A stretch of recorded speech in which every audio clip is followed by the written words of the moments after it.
नमस्कार मंडळी, एक रवींद्र पाटील नावाचे शेतकरी आहे. त्यांचा एक प्रश्न आहे बा.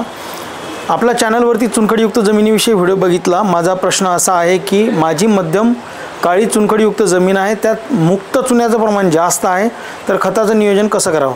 मंडळी, तुम्हाला स्क्रीनवर आता बाजूला दिसत असेल त्यांची जे त्यांनी माती परीक्षण मला रिपोर्ट पाठवला आहे, त्या रिपोर्ट तुम्हाला स्क्रीनवर दिसत आहे.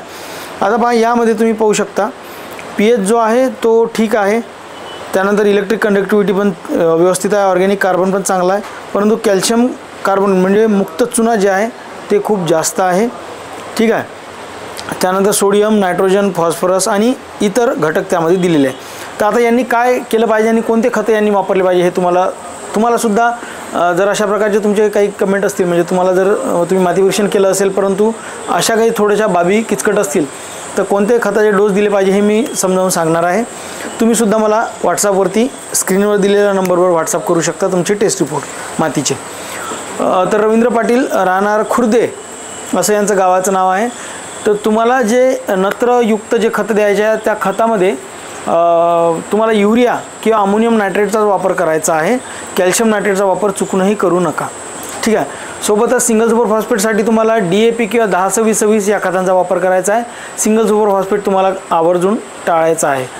त्यानंतर म्युरेट ऑफ पोटॅश म्हणजे पोटॅशमध्ये म्युरेट ऑफ पोटॅश न वापरता तुम्हाला सल्फेट ऑफ पोटॅशचा वापर करायचा आहे, जेणेकरून तुम्हाला त्याचा फायदा होईल. जास्त पीक त्याची जास्त उचल करेल त्या खताचं. त्यानंतर तुम्हाला कंपोस्ट खत द्यायचं आहे, शेणखत द्यायचं आहे आणि हिरवळीचा खत यांचा वापर जास्तीत जास्त करायचा आहे, जेणेकरून तुमचं पीक जे आहे ते अन्नद्रव्यांची उचल चांगल्या प्रकारे करेल आणि चुन्याची ताकद कमी करेल. तुमच्या जमिनीची चुना जे अडथळा निर्माण करते बाकी अन्नद्रव्यांना उचल करण्यात, त्याला ते अडथळा निर्माण करेल. त्यानंतर अशा जमिनीमध्ये झिंक, फेरस आणि मॅंगनीज या अन्नद्रव्याची कमतरता ही होतच असते. जसं टेस्ट रिपोर्टमध्ये दाखवलेलं आहे, सेम या अन्नद्रव्याची कमतरता चुनखडीयुक्त जमिनीमध्ये होते म्हणजे होतेच.